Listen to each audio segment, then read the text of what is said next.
All righty. I'm at the Crystal Clear Point Studios.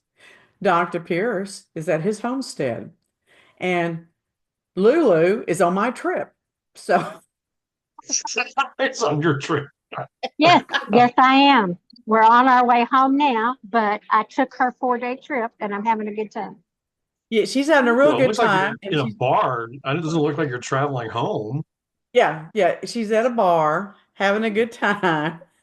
I should be at a bar having a better time because I'm a better drinker than she is. So this is just pissing me off. I don't even know why I'm talking to you today. Wow. I Yeah. know. So tell them what trip you took. I went to the X5 paranormal convention with Martha Decker, and we spent well, 4 days You don't listening even know to how long you've gone. listening to a myriad of speakers that we will tell you all about in a special one. Yeah, we're going to do an hour long or more podcast because the craziness that these two, quit playing with your Sorry, camera. The I'm not craziness these, playing. I dropped it. oh my God. She's been And drinking too much. I know she's already started. Thank God Martha's driving. So anyway, here they are. They're having a good time in Springfield, Missouri. They went to this conference on, was it UFOs? UFO Uh, conference? Actually, it's about the paranormal. So Paranormal. it covered cryptids and hominids and ghosts and um, spirit and Bigfoot. There's tons of things. Yeah, because Bigfoot's paranormal, Aliens, right? aliens, UFOs, the whole nine thing. Yeah, the whole 12 yards of. We also had a fantastic speaker about government cover-ups. Well, Mm. see, we'll have a lot to talk about in that group. So, Yeah. and before they left town, Martha and Luann and I did a ghost investigation for the event networking group, the Texicon people over at the Mason, which used to be a Masonic Lodge over in Oak. I always want to say Oak Lawn, but it's Oak Cliff. And Cliff, yeah. yeah, and it still is, I think. The lodge has moved. The Masonic group has moved, but it was the largest group in Texas for years and years and years. And we had a real good time with that and gave people a taste of a professional investigation. So we're just kind of rocking and rolling with the Halloween theme right now, just taking it to extremes. But today we're going to talk about weird things in history.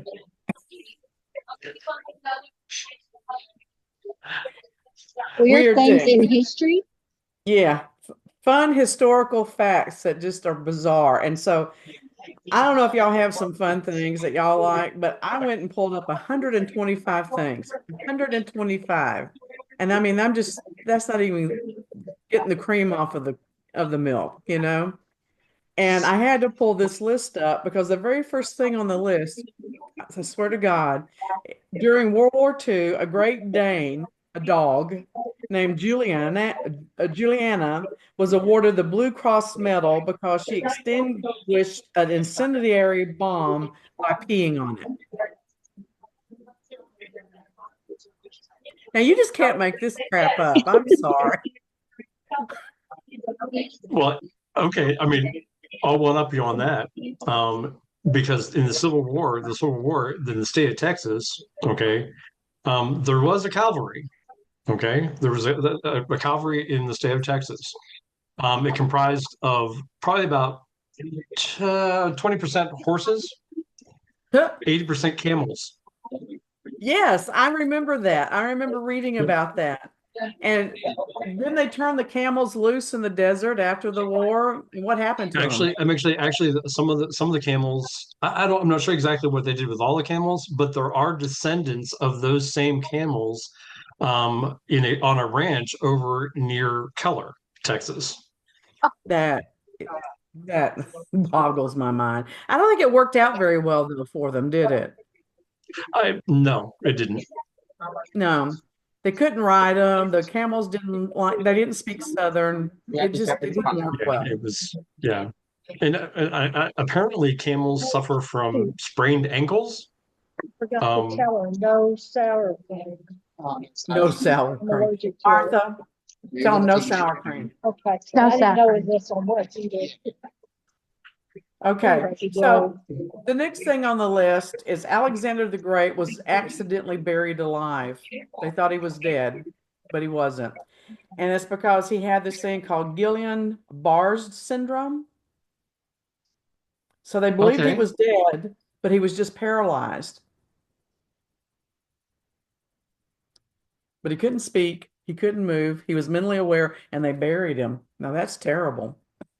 That that freaks me so out. when did they realize this? Did they have to dig him back up again to like? I'm assuming so. I'm assuming that when they pulled him out of his tomb or his grave, and he's like that on the I don't know. I don't Well, I know. mean, that's back at a time that they probably wouldn't have had the medical devices necessary to figure out like what happened, right? Mm-mm. I mean, that to me was like, how do they know this fact? Does it get dug back up and now it's part of recorded history?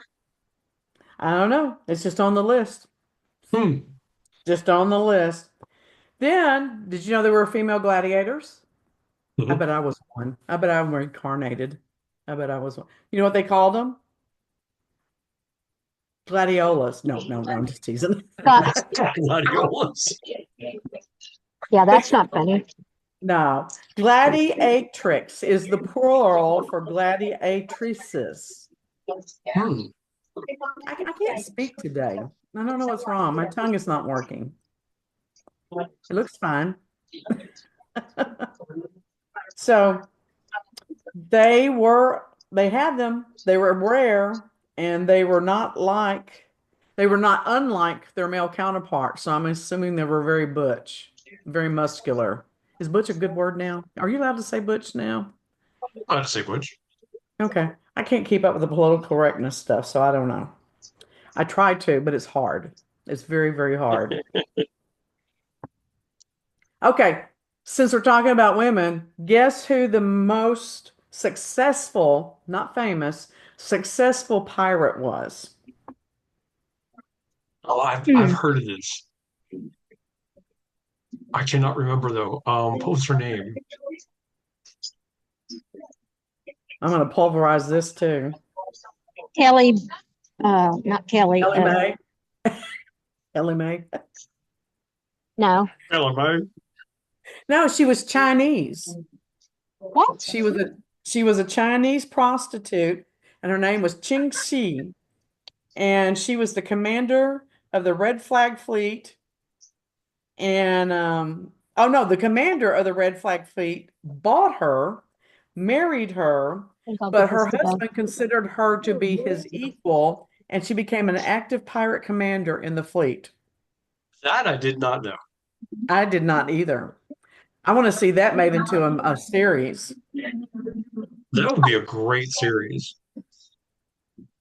See, I was Now, thinking there was a French lady that actually was a pirate as well. there was an Um, Irish lady, an Irish Irish, lady, that's right, Irish lady, yeah.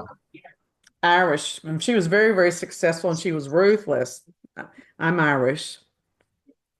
Don't mess with Didn't me. she have like three husbands or something like that on different ports?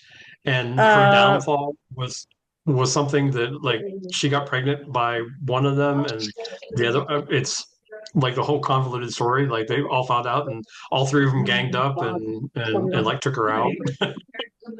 well, that doesn't surprise me.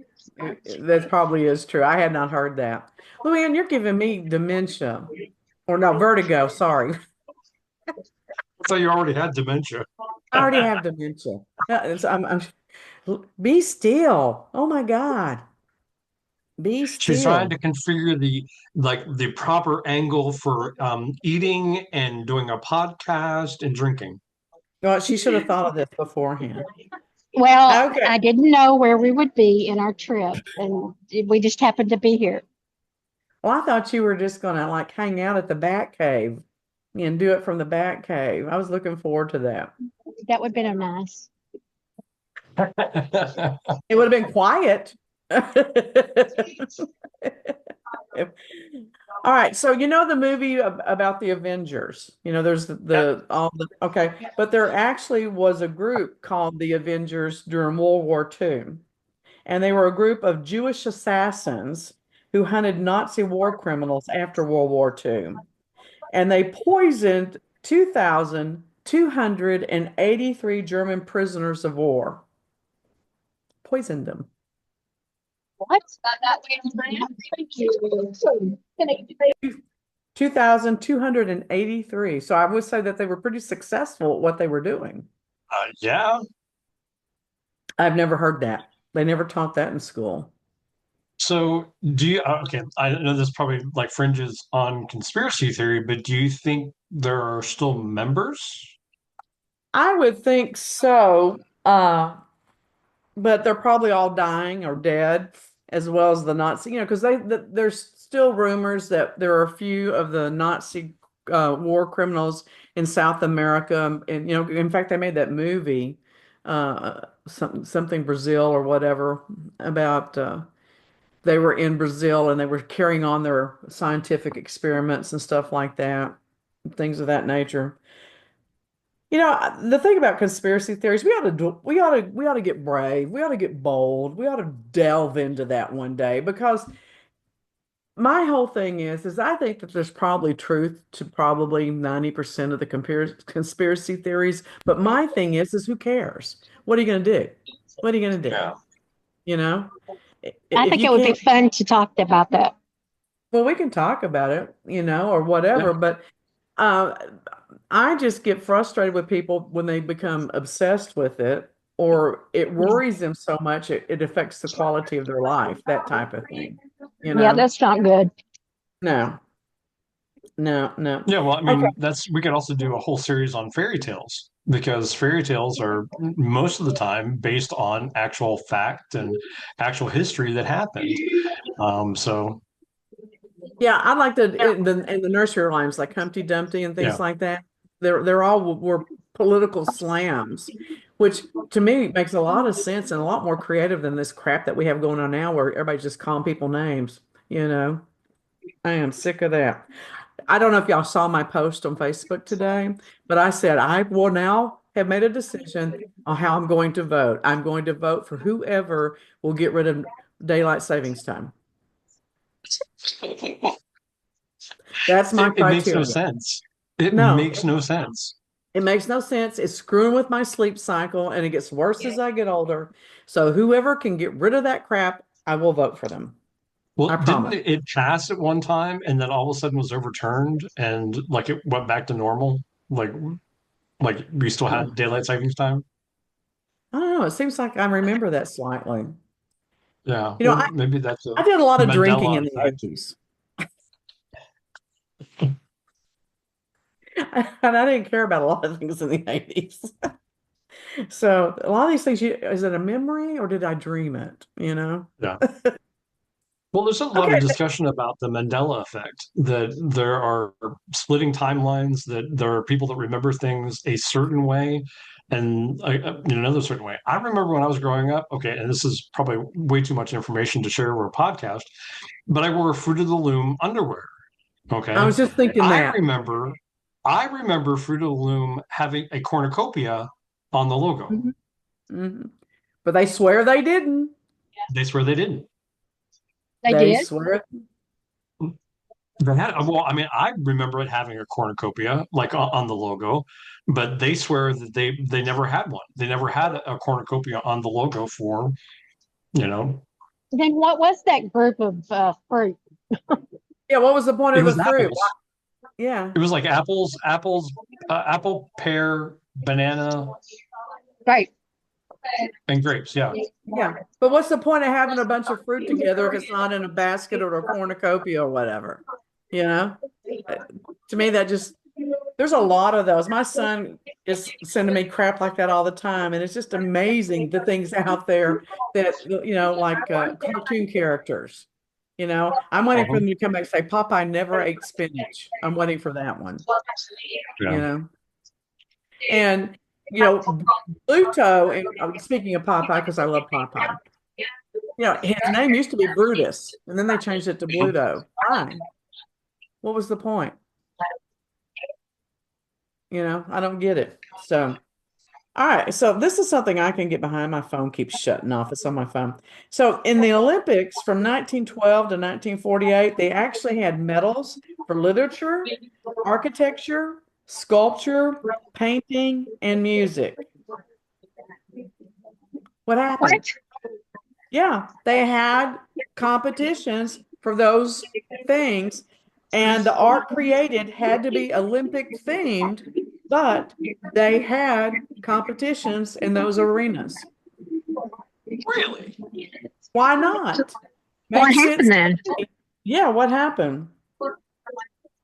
This cracks me up. Napoleon was attacked by a horde of bunnies.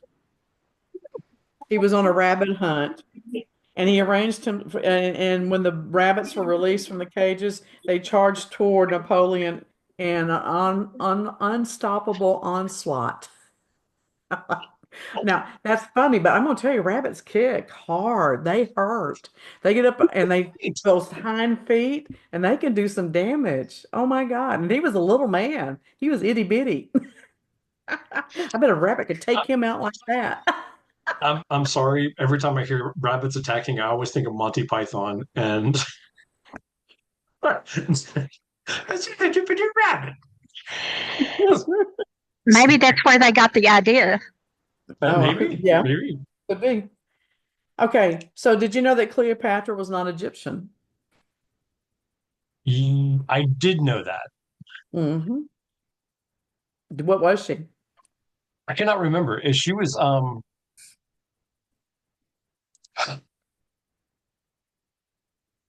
I can't remember. She was Greek. That's She right. was Okay. Greek. So her portrait is not typical Egyptian. That's something else to keep in mind. And she spoke 7 different languages or more, and she was highly educated, very intelligent. Ketchup used to be medicine Mhm. For in the what? 1800s. It was a cure for upset stomach. It was started by a physician named Dr. John Cook, and it did not become popular as a condiment until the 19th century, late 19th century. Well, he actually got the idea from sauerkraut, if I remember correctly, because of the fermentation process. I mean, he just kind of took that and kind of ran with it and said, "Well, what if I do that with tomatoes?" And so the tomatoes were a fermentation process and made up a new, a new recipe. That makes sense. It does. I don't like ketchup. It's too sweet. It's too sweet. Okay. So Abraham Lincoln's famous. He was president. He got shot. He freed the slaves. He did all these wonderful things. But do you know what he was famous for first? Bartending. No. Well, Oh, maybe. but he was. He was a bartender first. But he's not famous for that. He is No, he's not actually famous for that. in the Wrestling Hall of Fame. Okay. He only had one loss in 300 contests. Well, he liked the boys anyway, so. Don't go there. No, that's another show. Don't ruin our show. Can I have this to go, please? I'll get it out here for you. I You'll have get me a seen sorry. some of those letters though that he wrote and things like that. There's no denying it. I mean, there's absolutely no denying it. Maybe Okay. that's why his wife was depressed. She didn't get what she expected. Well, but there's letters from her that say, I mean, that she knew. Yeah, but saying that and saying that it's okay and then living with it for years are two different things. Yeah. I mean, they existed in the same house for a long period of time. Yeah, yeah. Oh, here's a good one for Halloween. Where did Luann go? Is she just gone? There she is. Okay, did you know that during the Salem witch trials, the witches were not actually burned at the stake? They were jailed, the The majority were jailed, some were hanged, but none of the 2,000 people accused ever got burned alive. Then Correct. where did the story come from? Liars. Actually, the witches. I'll be completely and totally honest with you. It was Why? perpetuated by pagans. I messed up. Then I'm gonna give you the. I'm sorry. I am just disturbing this whole podcast. I'm gonna Yeah. go. Okay, we'll talk to you when you get back. Y'all have a safe trip. Bye now. Bye. Bye. Yeah, witches were the ones that actually, propagated the whole. They were burned at the stake, and et cetera, et cetera. So, yeah, there was a lot of history there as far as like the dowsing and the torturing people to do whatever. But historically speaking, most of the witches were hanged.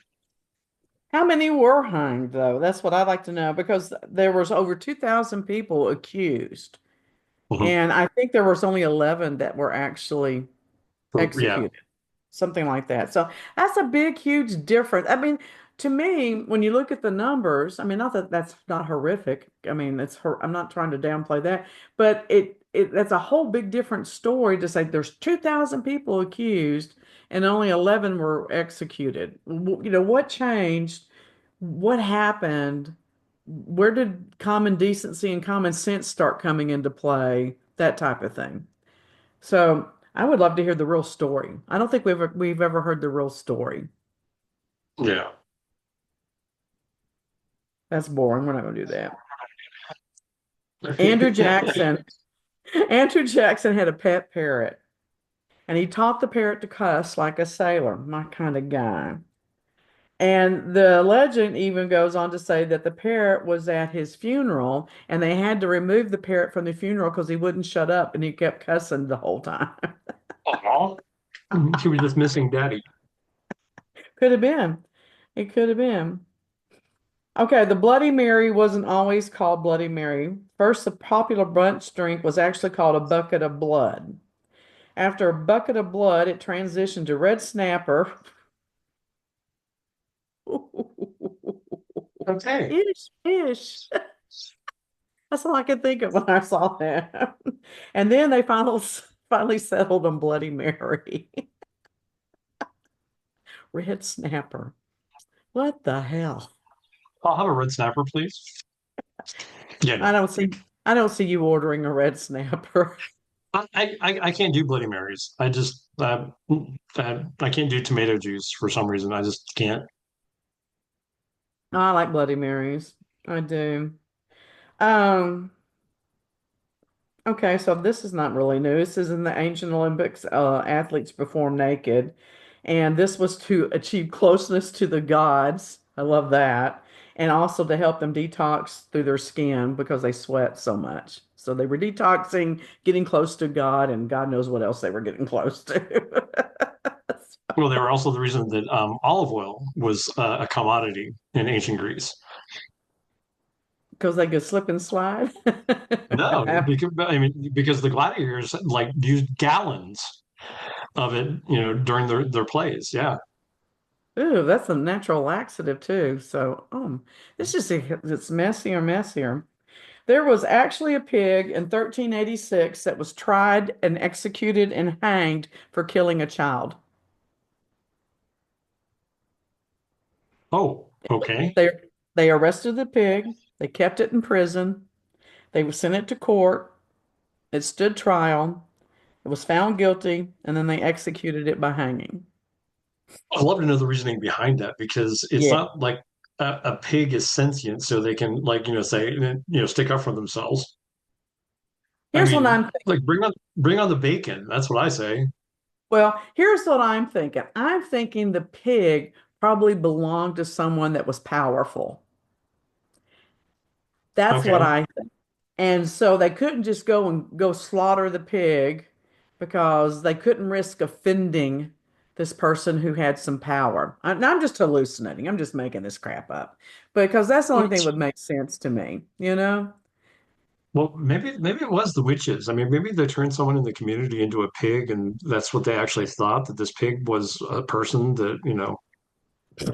There's no telling. There's no telling. So if they ate the pig, that's cannibalism.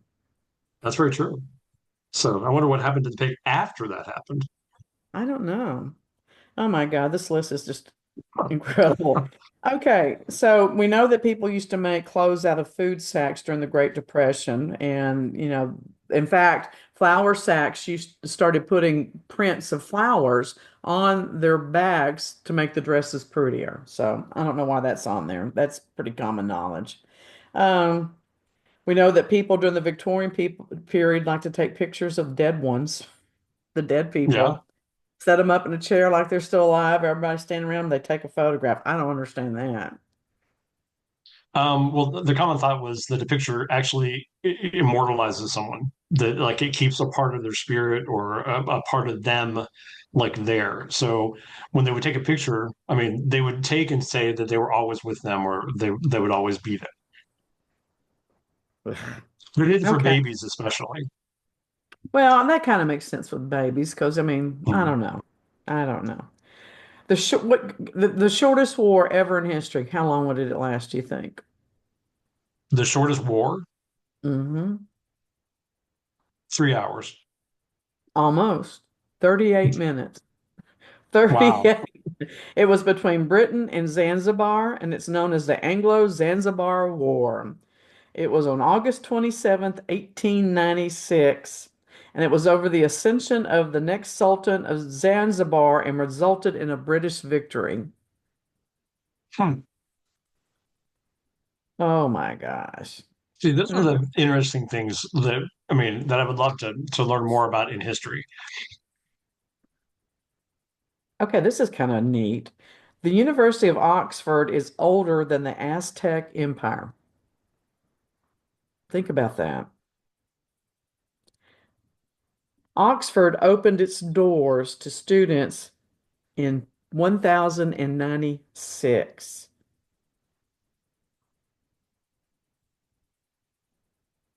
The Aztec How long? Empire, what? Go ahead. The Uh, Aztec Empire was originated or founded, I guess, or whatever, in 1325,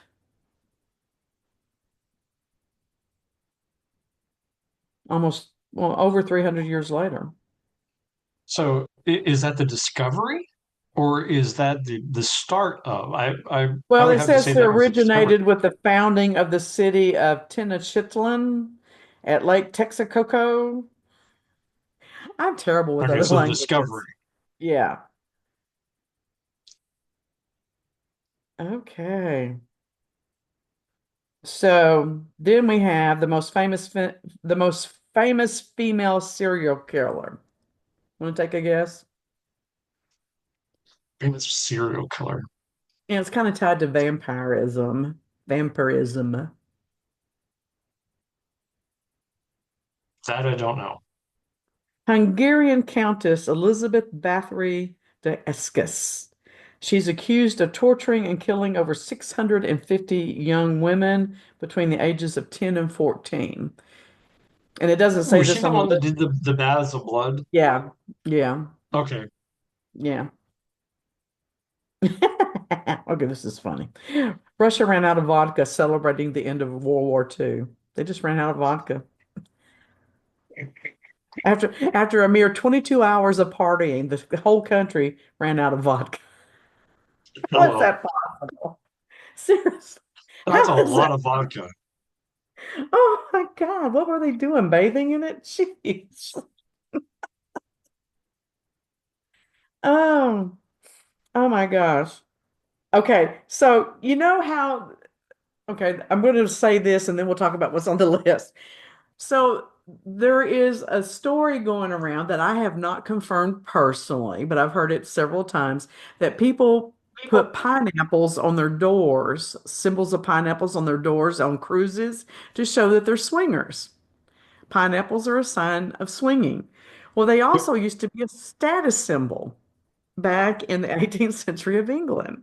So pineapples they just really kind of serve a big purpose in life, don't they? Well, I mean, a lot of if you go into the German Amish kind of communities and things like that, I mean, if you have a pineapple stenciled on your house or on your barn, that means that they're welcoming. They're welcome to barter, to trade, or to whatever else like that. Usually, the symbol for swingers is an upside down pineapple. Yes, that's Um, right. so I mean, yeah, I mean, it has a lot of purposes. Well, it says that in the 18th century, the people would actually carry the pineapple around with them to symbolize that they're wealthy and also use them for decorating and putting them out on the table and all that other stuff. But why a pineapple? I get it in the 18th century, but why a pineapple now? I don't get it. I don't know. I mean, but if you look at architecture and things like that, way back when, pineapples were a thing that, was sculpted at the end of staircases, was on Huh. the cornices of the, molding of the, building. So yeah, status definitely used, but I don't know why it kind of like I made guess its because way you had to forward. travel a long way to get them, or they had to ship them a long way to get them, and they Right. weren't. It's probably a status Yeah. thing. So in ancient Greece, it was believed that redheads became vampires after death. And this is I partly believe because that. redheaded people are very pale skinned. They're sensitive to sunlight, unlike the Mediterranean Greeks who had olive skin and dark features. Boy, redheads just really get a bum rap all around, you But know? actually, they were the most sought after, not barbarians, but the gladiators. Yeah, that makes sense. But, redheads were supposed to have horrible tempers. We're supposed to be big drinkers. We can't go out in sunlight. We can't make vitamin D. We don't do well with anesthesia, so we feel pain when other people don't, you know. And on one hand, we're sought after. On the other hand, people used to think we were cursed. Yeah. So it's like either or. Okay, so in the Roman Empire, this is kind of funny because the Egyptians, you always relate cats to the Egyptian Empire. In Rome, they didn't like cats. They had dogs as guards, they had monkeys as entertainment, and guess what they had to hunt rats and mice? Weasels. Ferrets. Yeah, Ferrets, ferrets. yeah. Yeah, they were very, very popular. Ew, that's gross. So tablecloths were originally not to keep the table clean, but to be one big, huge table napkin. It was a communal So napkin. So everybody would you're, just, yeah, oh, yeah. Ooh, that's nasty. how often would they like take, no, I can't, Yeah. no. And don't be sitting in my chair either. Don't. Oh, no. How often do they wash that thing? No. So when people had to get up early and before we had alarm clocks, how did people get woke up so they could go to work early, early in the morning? Well, there's always that. I mean, the rooster, right before sunrise. But I don't think that's it. I don't think that. Oh wow. And this was used up until 1970 in certain communities. I never would have guessed this in a million years. They called them, where did it go? They called them knocker uppers. And it was literally people that would go to people's windows to wake them up, and they'd use a long stick or a soft hammer, rattles, and pea shooters to hit their windows to wake people up. So would these like being like a community? Like that they would like, you're a knocker. So Yeah, your part responsibility is to get up at 3 o'clock in the morning and go around and knock on people's windows and doors and yeah. Now I knew that they did something like that, like in the 1600s and 1700s, like in London and stuff, but I didn't know that they were doing things like that in smaller communities up to 1970, for until God's sake. 1970?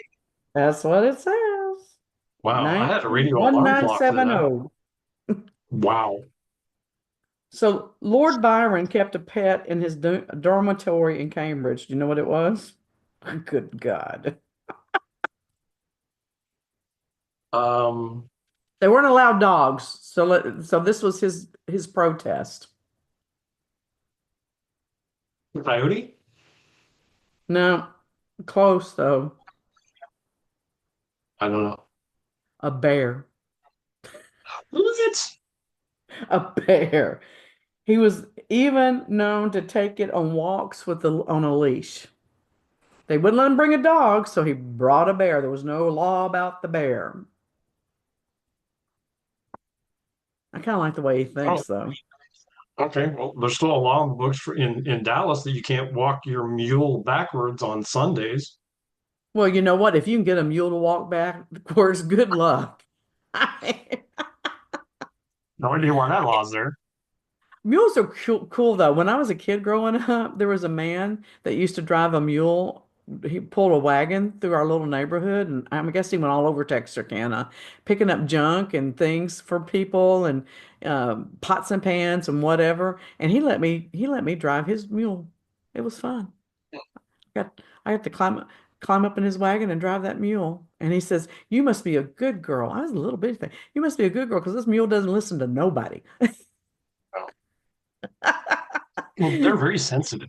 I mean, I know that. I mean, they're very sensitive. They get emotionally attached to the people that they're with.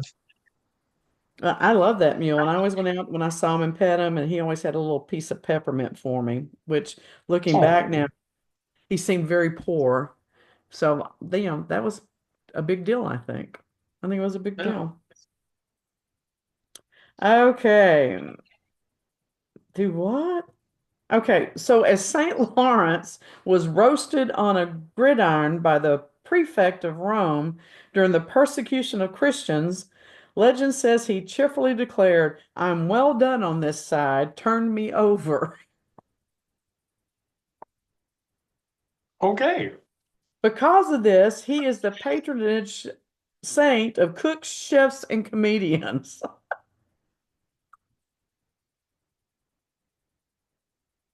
I That's don't know St. why. Lawrence. I don't know why. I can't stop laughing. Turn me over, I'm done.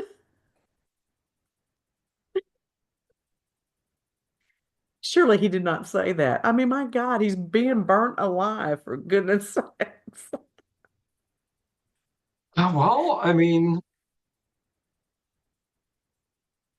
You know what's really terrible? You know how I see this going down?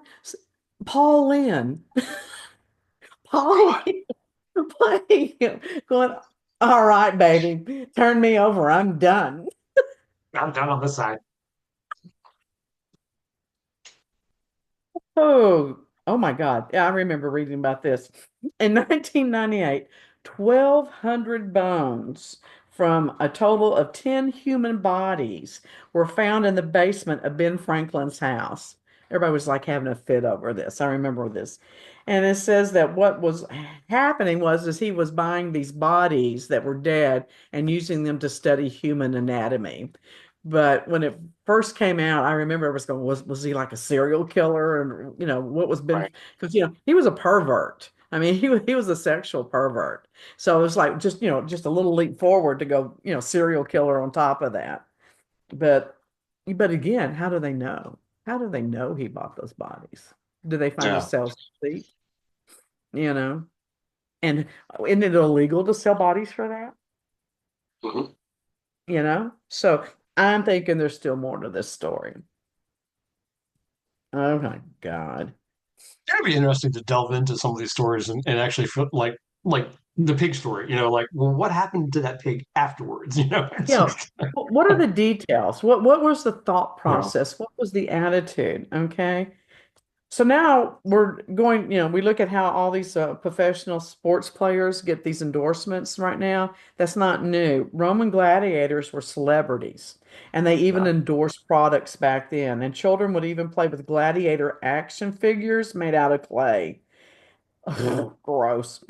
Their sweat was considered an aphrodisiac, and women would mix their sweat into their skincare products. Hmm? Gross. It was an honor to take a shell, like a seashell that you would find, and women would take in after a gladiator game, they would walk through the hallways and just here you go, here you go, here you go. That was an honor. Gross. People are just nasty. I have a little OCD about certain things, and germs is one of those things.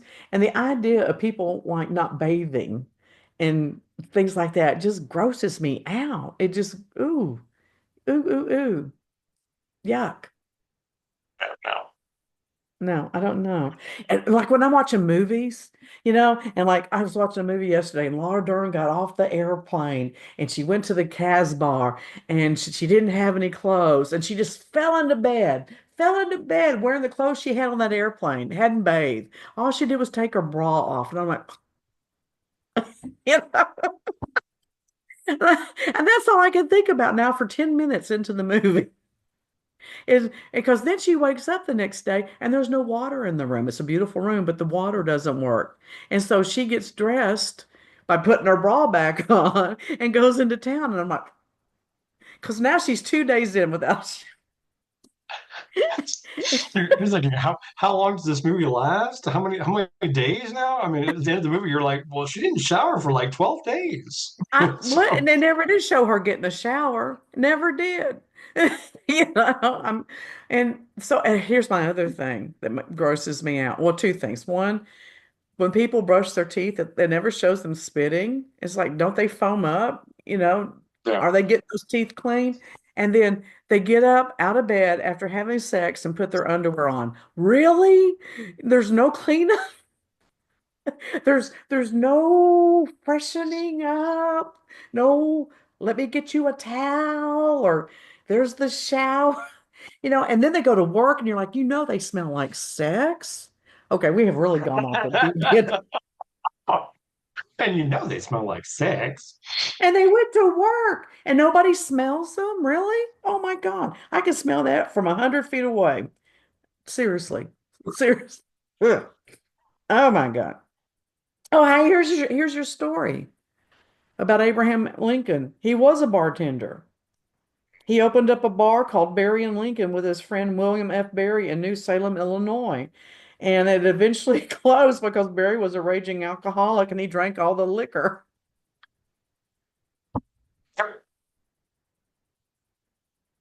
Yeah, he had a lot of bad luck. To consider that he was a president, he had a lot of bad luck.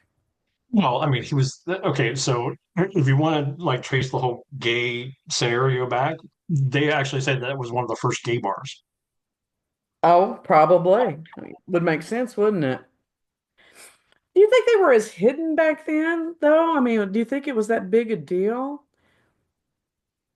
I honestly do. I honestly think that I mean the discrimination was a little bit more. I don't know. I mean, I don't think it was widely accepted, but I don't think that, if you were in a position of a business person or whatever else like that, it was kind of more of a second class thing, that you had a standard of like, no, you have to marry a woman, you have to have kids, that's who you are in society. You're not having an interest in having a family and etc. That probably wasn't as popular. But I think a lot of married men were known to have those attitudes because they would say things like, well, yes, he's very attentive to his wife, but he's a little light in the loafers. I remember hearing that as a child, you know? Yeah. And even as a child, I kind of knew what that meant, even though I didn't. You know what I'm saying? Well, And and then the other thing that I've always been curious about is that in the deep South, Southern gentlemen have a demeanor and they like the finer things in life. And this is a linen suit. And you don't wear this. You know what I'm saying? There's an attitude, and you're like, where did that attitude come from? And frankly, I have really good gaydar. But when I get around a typical Southern, old style Southern gentleman, you're like, it can't tell. Can't tell. well, I mean, I have firsthand experience. I met a gentleman in Savannah, Georgia, when I was there working, and you would never be able to tell. I mean, that he was gay or straight. I mean, it was just that was his demeanor. You know, he was as flirty with the men as he was with the women. Okay. I mean, it wasn't until like he proposed something to me that, that I really actually understood. I was like, oh, okay. What's that movie that was popular way back when? In the Garden of Good and Evil. Oh, I love that Um, movie. it, but I mean, I actually like visited that house. It was like, but the thing was, it was very, it wasn't overtly gay, but it was very just kind of hidden that a lot of the people, especially the wealthy people or wealthy men in Savannah, they'd swing both ways.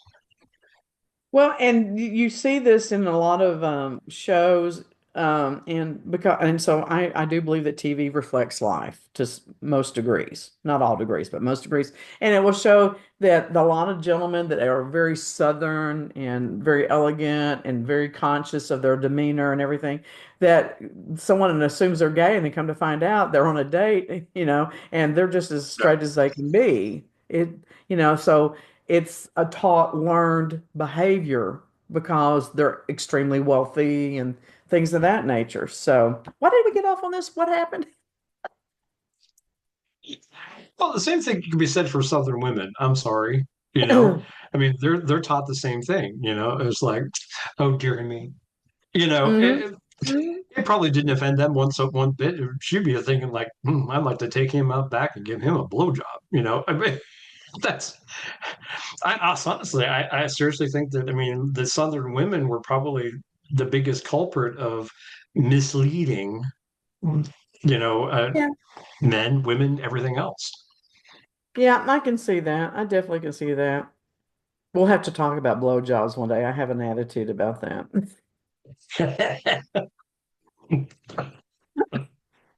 And I had a conversation about that with other women over 50, several groups of women over 50, and they all agreed with me, but they won't agree with me in public. That's what really Sure. frustrates me, you know. Well, try having that same conversation with a group of 50-year-old gay men. Oh, hey, I did this past weekend. I was at a party working, and we had quite a few men over 40 in this group, Mm. and they were just livid, because I'm having one-on-one conversations. All right. And they're just livid with this younger generation, just livid. They just want to party and play around, and they don't know how to have a friendship, and they don't know how to have a commitment, and they don't know what it. And I'm like, hey, this has nothing to do with being gay. This is everybody under 30, I think, I mean, look at the way they hook up and look at the way that they date in groups and I don't think this is a gay issue. I just think it's an age issue. And face it, you're 40, you're middle age, you know. So and I'm sure they all had that same attitude when they were 20. I think they've just forgotten, but I may be wrong. And we can have a discussion on that because I guess I was kind of different at that age. You know, I don't know, being raised traditional. That I was supposed to be looking for a woman, and having an ideal of what dating was and what commitment was, et cetera, et cetera. I kind of changed, you know, my mind about a lot of things. I mean, these days, I mean, honestly, younger kids are looking for ATMs. Either that stands for money, or that stands for at the moment. Well, yeah, I can see that. I saw that a lot with women when I was younger too. Everybody was looking for that sugar daddy because they had to have their daily supply of Coke, and things like that. Mm. So, but the thing about it is that the people that I was hearing, my phone is being flooded by spam and I can't see my list. Is that the men that I were talking to all had been raised traditional. And you Oh, could see that even though that they were gay, those traditional values were prevalent in their attitude about relationships, you know. And I just found it interesting. I'm just glad I don't have to date. I don't think I would do good dating right now. I don't have time for the bullshit and the game playing and all that other crap. So Okay, You know what I I get mean? you. I hear you. You know what I mean? No, I don't have patience. Of course, it could be I just wore out my dance card. I did my fair share of dating. I've often wondered maybe we have like a certain number that we're allowed in a lifetime. And if that's the case, I know I went over. Lord, I hope not. I seriously hope not. All right. So when we had the Chernobyl nuclear power plant meltdown, Vladimir Pravik was one of the first firefighters on the scene, and the radiation was so strong that it changed his eye color from brown to blue. He died 15 Wow. days later from severe radiation poisoning. That's kind of scary. Wow. And have you read the stories about, now they're going back into that area because, that's all been deserted for so many years. And there's wild animals there and there's dogs and they have all mutated. All of their DNA is different and they may look like a wolf or they may look like a dog, but their DNA doesn't match. Yeah. So it's okay. Somebody that speaks Chinese is sending me 3,000 emails. Why would you do that? That's so stupid. Okay, this is cute. Roman Catholics in Bavaria founded a secret society in 1740 called the Order of the Pug. Order of the Pug. Like This the has dog? to be an S&M group. This has to be an S. In order to the new members had to wear dog collars and scratch at the door to get in. This para-Masonic society was reportedly active until 1902. Wow. I know, what the hell? I guess they bring new meaning to the word collared in the Catholic Dog, Church. dog collars. Bavaria.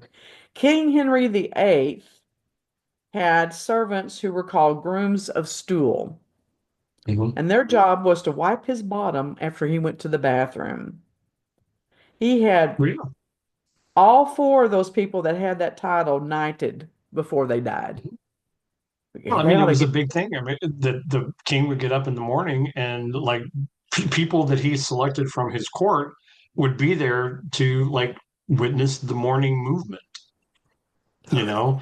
And so they would, they felt it an honor that they actually got to sit with him or be around him. I mean, and not only did there were some people that like wiped his ass, but there were actually people of the court that would really gross would to make sure that he was still healthy.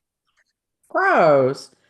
Yeah. Where do people come up? But I mean, that was like, Where did they yeah. come up with this crap? Literally, where did they come up with this crap? I don't, but I watch all those historical miniseries and things like that because I'm just fascinated by some of that stuff. It just fascinates me. And what fascinates me is how motivated they all seem to be by sex. Yeah. They're dying, they got syphilis, you know, they get pregnant and have a miscarriage every 4 months, but yet they're still motivated by sex. You're like, oh my God, don't you ever just give up? Just let it go. Well, they didn't have cable back then. Yeah, that's what I think. They didn't have good lighting, so they went to bed early. Had nothing to do, nothing to do. Let's have sex. Okay, so between the 11th and 19th century, so that's 800 years, Buddhist monks successfully mummified themselves. They adopted a practice called Sokyu Shinbushu, in which they gradually weaned themselves off food and water and essentially starved themselves to death over the course of 1,000 days. So that's 5 years. That's like five Wow. years. It was believed that by successfully mummifying themselves, the monks would achieve true enlightenment. I couldn't do that. Nothing would Well, motivate me I to mean, that's a do true that. form of detachment, definitely. I mean, so they would have to give up all the earthly ties, in order to do that. I mean, that would be tough to not give in to the temptation of eating or drinking or whatever else like that, to know that you're going to be dying because you made a conscious choice to stop sustenance.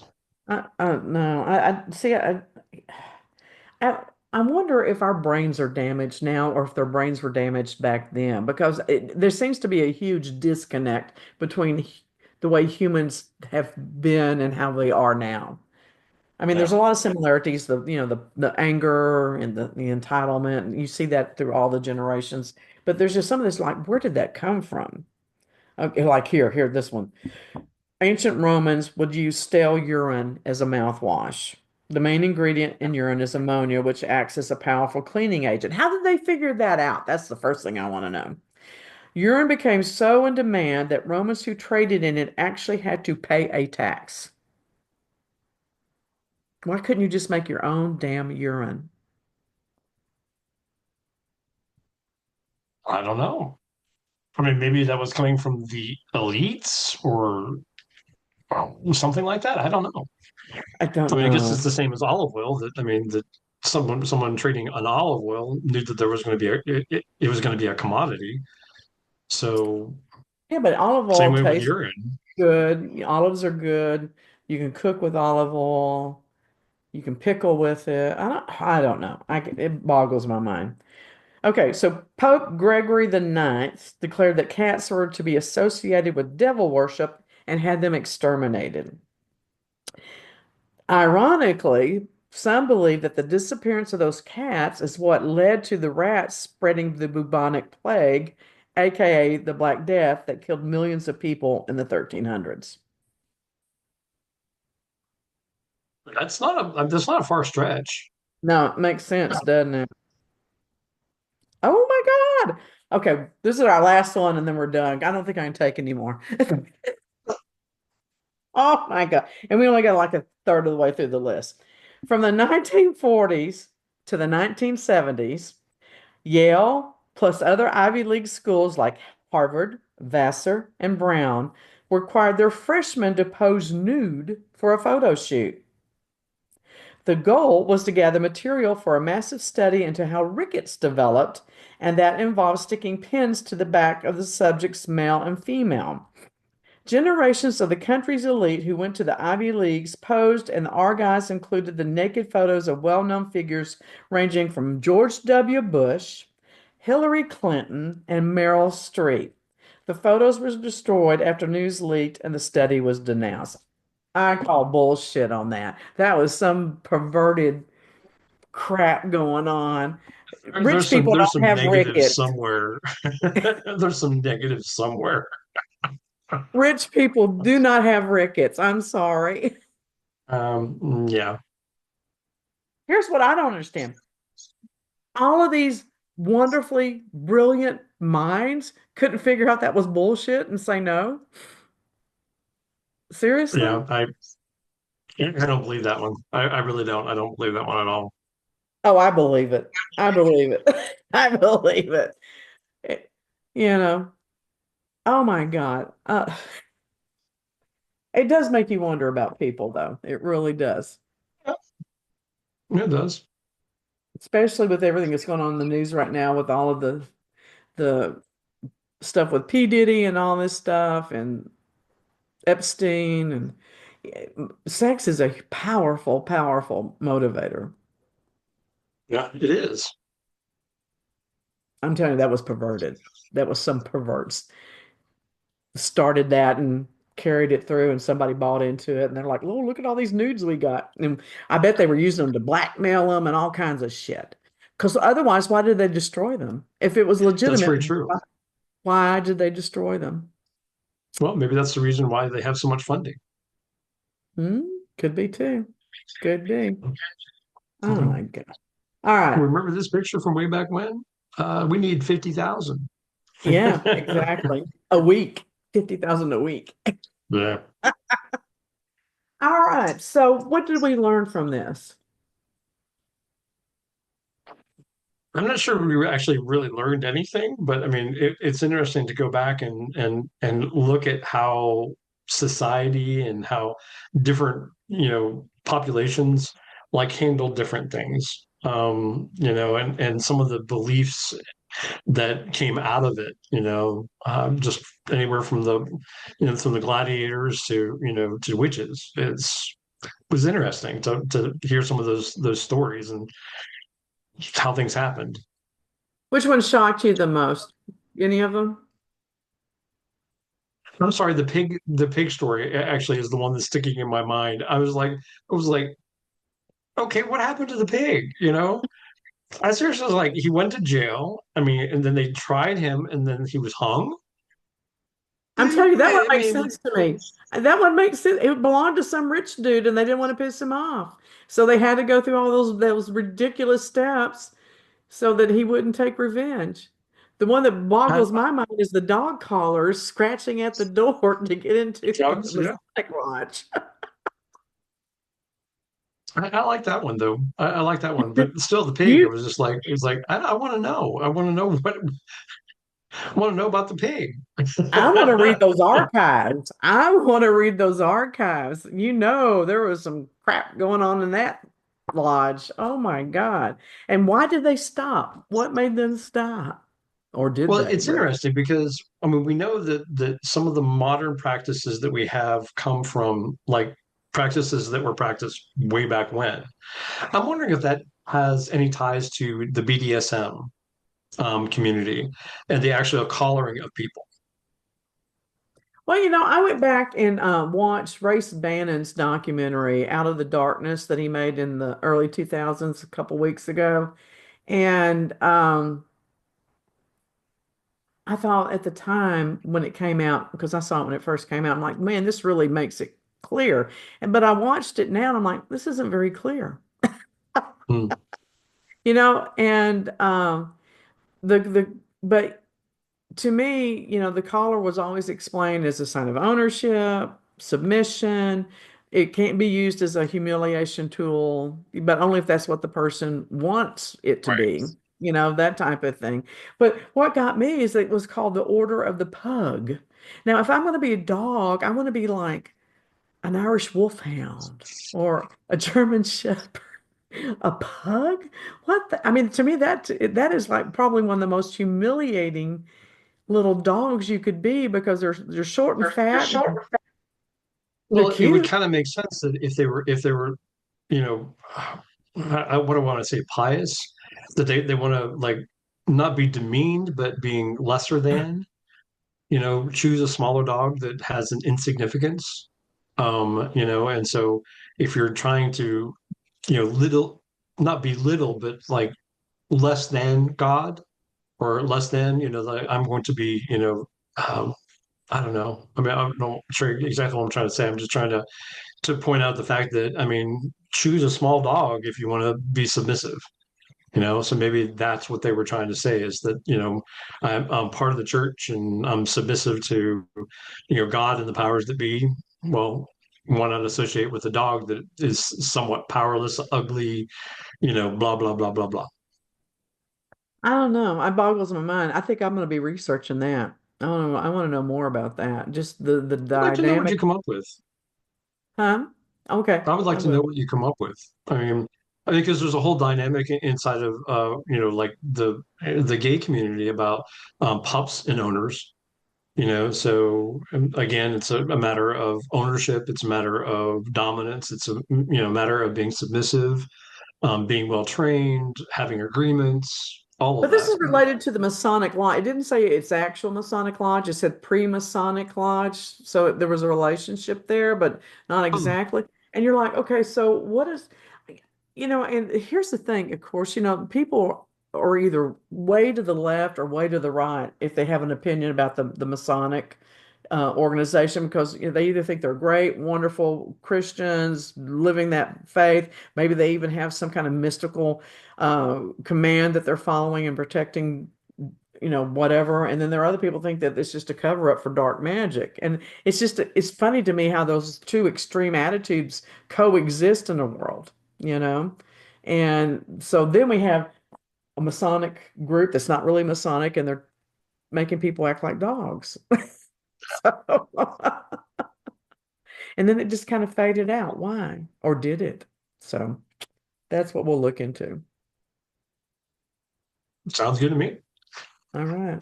All right. So tell people where they can find you. And we can't find Luann, so hopefully she'll be here back soon. We have no idea where she's in Missouri somewhere. They were in the back cave. She called me from the cave. And I was like, what are you doing? She goes, I'm in a cave. And I'm like, why aren't you on your way home? Well, because I mean, these women have gotten on the highway and they're running wild. Yeah, they're just loose. I can't wait to have the interview with her and find out what all went on. I really can't. Oh, I don't know. There's one we may have to devote just a whole thing to this one session she was talking about. This guy actually worked for the government, was a government employee, sworn to secrecy on some things. And he has got some tales that will make your toes curl. So I'm interested in hearing Can't wait. those. I can't Can't wait. either. So tell them where you're at. Well, you can find me at www.matthewapierce.com. That's my personal website for coaching, psychic readings, whatever you need to do. Or you can find me at my business, which is connectionsdesignstudios.com. And both of those, you can reach me either just putting Matthew in front of the name, Matthew at matthewapierce.com or Matthew at Connections Design Studios. Well, and here I am, Deborah Colleen Rose, and we're sponsored by Miles of Smiles Events, and we're Intuitive Entertainment, and we just have a blast with all of our people.